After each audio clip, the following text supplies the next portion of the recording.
جو ہاتھ میں اگر کوئی چیز لیے ہوئے ہے، تھال نہ لیے ہوئے ہو، مثلا پیالہ ہو، کوئی کپ ہو، تو وہ اذان ہوتی رہے، اس کو ختم کریں۔ نئی چیز سوال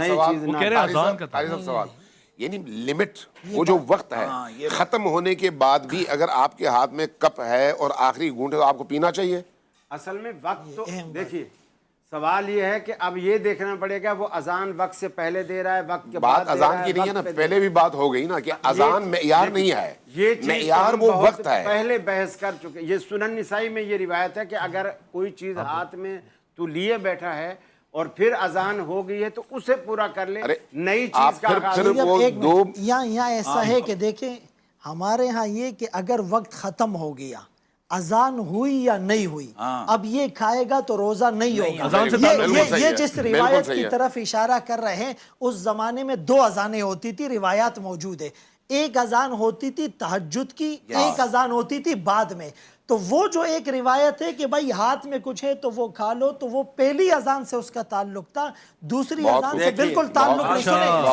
سنیں ایک منٹ، جس طرح انہوں نے وہاں پر بہت زیادہ سختی کی نا کہ بھائی آپ اس کو آگے کیوں بڑھا رہے ہو، تعلق تو وقت سے ہے، تو وہی وقت تو جب ختم ہوگی یا سحری کا 1 سیکنڈ بعد بھی آپ کھائیں گے، ایک لقمہ بھی کھائیں گے تو آپ کا روزہ نہیں ہوگا، چاہے وہ نوالا منہ میں ہو، ہاتھ میں ہو۔ یہ جو انہوں نے کہا نا کہ پہلی وہ تہجد کی اذان ہوتی ہے، پہلے ان سے یہ پوچھے کہ تہجد کی اذان درست ہے، آپ اس کے قائل؟ تہجد میں اذان، ابتدائی اسلام میں بہت سے کام ہوتے تھے، آپ ابھی کرتے ہیں۔ میں آپ سے سوال بات ایسی کرنا تو اس پر پورا مسئلہ کن کا عامل نہیں۔ رفع یدین آپ ڈاکٹر صاحب آخری سیکنڈ ہے۔ دوسری بات کہ حضرت عائشہ اسی کے بارے میں فرماتی ہے، جو پہلی اذان دیتے تھے نا وہ حضرت بلال دیتے تھے، اور دوسری اذان عبداللہ بن ام مکتوم دیتے تھے۔